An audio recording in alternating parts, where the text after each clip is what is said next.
जितने आस्था चैनल पर कथा सुन रहे हो, जितने फेसबुक और यूट्यूब पर सुन रहे हो, बहुत सावधानी से सुनना। 2 बार पशुपति व्रत कर लिए, आपने ये कर लिया, आपने प्रदोष कर लिया, आपने सोमवार कर लिया, आपने सारे अनुष्ठान कर लिए, बहुत सारे उपाय भी करे, तो गुरुवार के दिन अगर शिव जी के मंदिर में पानी चढ़ाया जाए, जल चढ़ाया जाए, तो घर में विद्वत्ता का अनुभव होता है। महाराज महापुराण पर अगर पहली प्रदोष पर ही आपने अगर घी का दिया लगाकर, आसन लगाकर शंकर के सम्मुख में प्रदोष के दिन, प्रदोष काल में शिव की पूजन कर दारिद्र दुख दहन स्त्रोत का पाठ चालू कर दिया, तो विश्वास रखना कि 5 प्रदोष तक तो बाबा खुद करुणा कर देगा। आपको मुड़कर नहीं देखना पड़ेगा। नौकरी नहीं लग रही, सर्विस नहीं लग रही, परास्त तो हो चुके हैं, फॉर्म भर भर कर, दुनिया के हाथ जोड़ जोड़ कर। एक बार महादेव के हाथ जोड़ लो, एक बार उससे कह लो। कभी कभी विशेष कोई अवसर आए, सोमवार की अष्टमी पड़ जाए या कोई विशेष प्रदोष का दिन पड़ जाए, और आपको लग रहा हो कि मेरा महादेव को मैं जल चढ़ाते चढ़ाते इतना समय हो गया, मेरा महादेव नहीं सुन रहा, तब कभी कभी ऐसा मन में आए कि क्यों नहीं सुन रहा, तब लोटा भरकर जब जल लेकर जाओ, गणेश जी को चढ़ाया, अशोक सुंदरी को चढ़ाया, षडानंद कार्तिकेय को चढ़ाया, माँ जगत जननी जगदम्बा माँ पार्वती को चढ़ाया, वही जल ले जाकर बेलपत्री के वृक्ष पर चढ़ाया।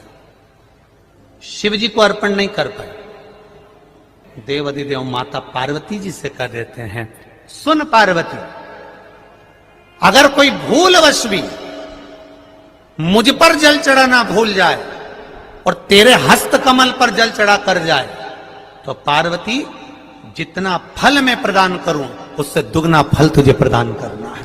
ये शिव कह रहा है। हम अगर बीमारी के लिए कोई उपाय करें तो कौन सी प्रदोष पर करें, और लक्ष्मी के लिए कोई उपाय करें तो कौन सी प्रदोष पर करें, तो अच्छे से सुन लेना भाइयों।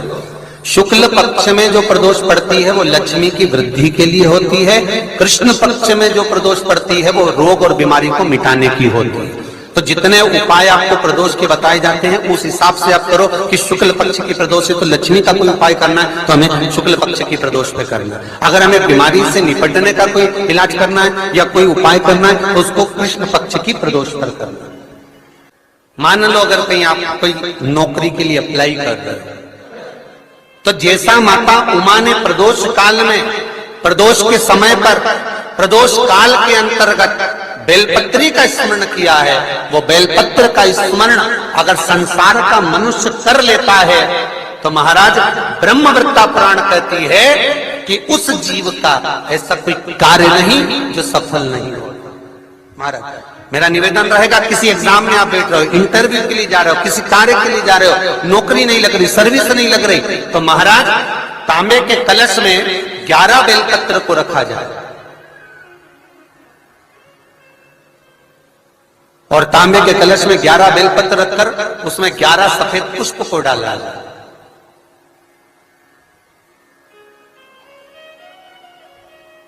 लाल चंदन घिसकर कटोरी में लेकर जाइए।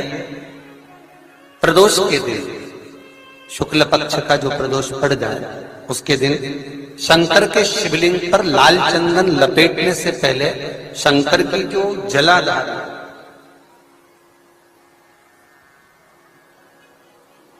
महाराज ये शिवलिंग है, ये शिवलिंग है और ये पूरी गोल और ये चरण, ये जलाधार, ठीक है। आपको पहले भी कहा है शंकर जी की पूरी जलाधारी में शंकर जी का संपूर्ण परिवार है। राइट जो चरण है जहां से पानी नीचे गिरता है वो गणेश जी का स्थान है, लेफ्ट कार्तिकेय जी का स्थान है, बीच में जो मोटी सी लाइन है वो अशोक सुंदरी का स्थान है। जहां पर शिवलिंग रखा हुआ है ये माता जगत जननी जगदम्बा का हस्त कमल है। शंकर भगवान को मां अपने हस्त कमल पर रखी हुई है। ऊपर से जो बूंद बूंद पानी जलाधारी से नीचे गिर रहा है। ये शंकर भगवान की 5 लड़कियां हैं, जया, विषहरा, सामरीबारी, दोतली और देव। ये ऊपर से बूंद बूंद जल क्रीड़ा शंकर जी के साथ में करती हैं। शंकर भगवान का संपूर्ण परिवार जलाधारी में विराजमान है। शिव महापुराण कहती है, माता उमा का चरित्र कहता है, कोई एग्जाम में बैठ रहे हो, कोई कंपटीशन एग्जाम में बैठ रहे हो और चाहते हो कि मेरी नौकरी इसमें लगना ही चाहिए, तो लाल चंदन का लेपन आपको इस पूरी जलाधारी पर करना है। लाल चंदन का लेपन पूरी जलाधारी पर करना। और महाराज जी, जिस कलश में आपने घर से 11 बेलपत्र और 11 सफेद पुष्प जल के अंदर डालकर लाए हो, उसको आप चढ़ाएंगे तो इस तरह से चढ़ाएंगे कि उसका भाग हमें दिखे चढ़ते समय। ऐसे नहीं चढ़ाना, उसको चढ़ाते समय इस तरह से चढ़ाएं कि वो जल का भाग हमारी ओर गिरता हुआ। महाराज, जब आप वो समर्पित कर दें, बेलपत्र, पुष्प आदि सभी चीजें, उस चंदन का एक थोड़ा सा भाग पूरी जलाधारी पर हाथ फेर कर अपने दरवाजे पर आते आते उसका स्पर्श कर दें। जिस दरवाजे से आप एग्जाम देने के लिए जाओगे, जिस घर से आप जाओगे, अपने घर के किसी भी दरवाजे पर उसका हाथ लगा दें या कोई स्थान को छू लें। जिसको आप दरवाजे को खोलकर, दरवाजे को स्पर्श कर कर या दीवार को छूकर या अलमारी को छूकर, जिसको भी छूकर आप जाओगे, उसका स्पर्श कर लेना।